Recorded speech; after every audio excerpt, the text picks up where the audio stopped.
इकडे आपल्या बेसन वड्या काढून झाल्यात आणि अतिशय सोपी पद्धत आहे, तर नक्कीच तुम्ही वापरून पहा आणि बिलकुल तुमच्या वड्या चुकणार नाहीत. एकाच प्रयत्नात अगदी परफेक्टली वडी तुम्हाला बनवता येईल. तर नक्कीच ट्राय करा आणि चला कुठलाही वेळ न घालवता आपण रेसिपीला सुरुवात करूयात.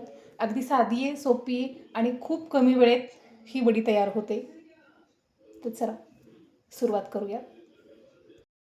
नमस्कार. आज आपण बेसन वडी बनवणार आहोत.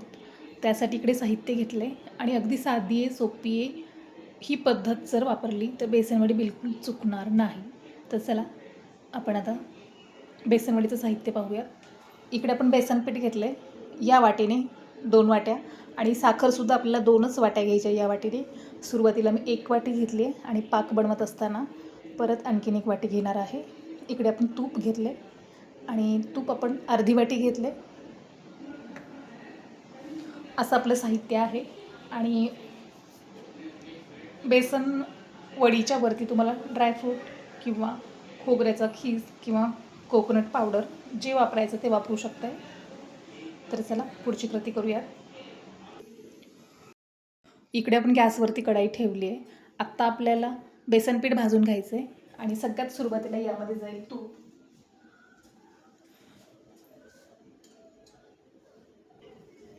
इकडे आपण तूप घालतोय आणि सुरुवातीला आपण तूप 1 चमचा घालणार आहोत आणि कढईला सगळ्या बाजूने तूप लावून घ्यायचं आहे, म्हणजे बेसन पीठ चिकटणार नाही आणि करपणार सुद्धा नाही.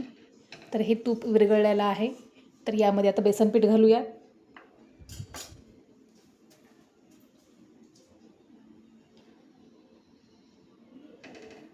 इकडे आपण बेसन पीठ घातले.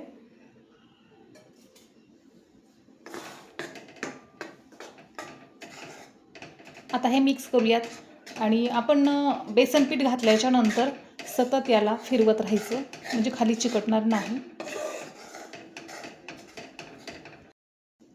इकडे आपण बेसन पीठ मिक्स करून घेतलं आहे आणि पाहू शकता याचा कलर थोडासा चेंज झाला आहे. तर यामध्ये आणखीन थोडंसं तूप घालूया. इकडे आपलं तूपसुद्धा घालून झालं आहे. इकडे आपलं तूप घालून झालं आहे आणि बेसनचा कलर आणखीन थोडासा बदललेला आहे, पण परफेक्टली झालेला नाही. तर याला आणखीन थोडंसं आपल्याला भाजून घेऊया, म्हणजे जसं आपल्याला वडीला पाहिजे त्याप्रमाणे आपलं बेसन पीठ भाजून होईल. तर याला सतत असं फिरवत राहा, म्हणजे खाली चिकटणार नाही आणि खालती जर चिकटला तर बेसनची आपली वडी आणि कलर चेंज होतो.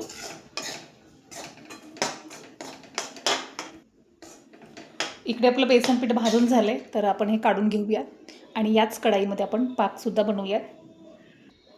इकडे आपण हीच कढाई ठेवली आहे आणि आता यामध्ये अर्धी वाटी पाणी घालतोय. इकडे आपलं पाणी घालून झालं आहे, तर त्यामध्ये साखर घालतोय. इकडे आपण आणखीन 1 वाटी साखर घातली. या वाटीने आपण 2 वाट्या बेसन पीठ आणि 2च वाट्या साखर घेतलेली आहे. इकडे आपल्याला पाक बनवून घ्यायचा आहे आणि पाकसुद्धा आपल्याला सतत ढवळत राहायचं आहे आणि अगदी पाण्याचं प्रमाण आपण कमी घेतलं आहे, त्यामुळे लवकर पाक तयार होईल आपला. इकडे आपला पाक चांगल्या प्रकारे उकळलेला आहे आणि हा 60 ते 70% बनला आहे. आणखीन थोडंसं आपल्याला तयार करून घ्यायचं आहे, म्हणजे आपला पूर्ण परफेक्टली होईल आणि याला असं मिक्स करत राहायचं.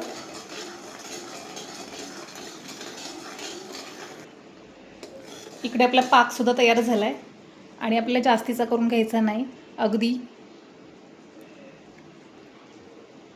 अशा प्रकारची ही तार दिसत आहे त्या प्रकारे आपल्याला पाक बनवायचा आहे. आणि पाहू शकता पाक ओळखायचा कसा, तर अगदी थेंब हा हळूवारपणे पडला की आपली पाक एकदम परफेक्टली तयार झाला आहे.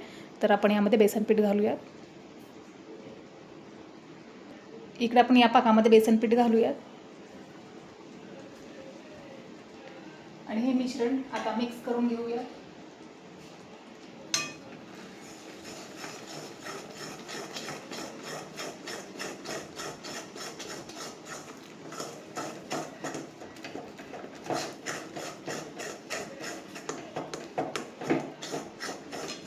गॅसची फ्लेम ही लो ठेवायची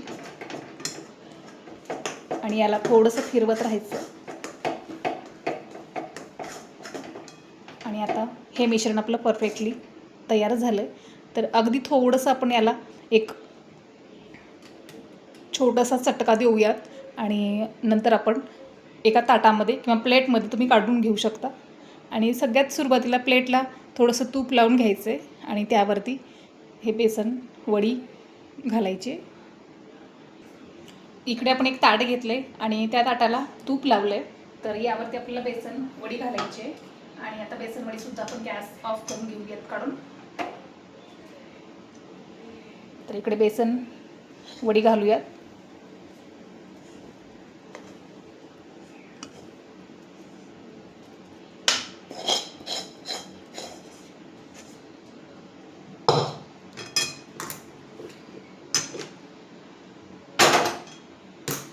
आणि ताट फक्त आपण अशा प्रकारे फिरवूया म्हणजे बेसन वडी आपली चांगली पसरेल. इकडे आपली वडी पसरवून झाले. तर यावरती आपण कोकोनट पावडर घालूयात.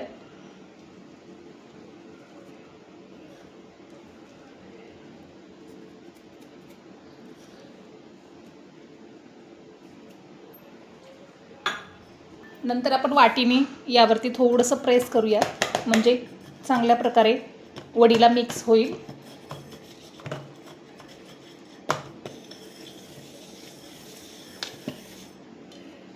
आणि अगदी याला 2 मिनटं थंड होऊ द्या आणि त्यानंतर लगेच वड्या पाडूयात आपण. इकडे आपले 2 मिनटं झालेत आणि आपण फॅनच्या हवेला ठेवलेलं होतं. तर आपण याची वडी पाडूयात आणि जशा प्रकारे तुम्हाला हव्यात त्या प्रकारे तुम्ही वड्या पाडू शकताय.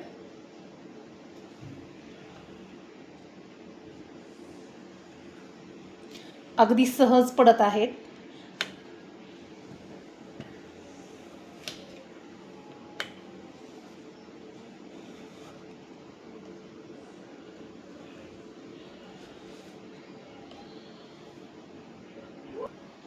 अशा पद्धतीने आपल्या वड्या पाडून सुद्धा झाल्यात आणि पाहू शकताय अतिशय हलक्या हाताने सुद्धा आपण ही वडी काढून घेऊ शकतोय.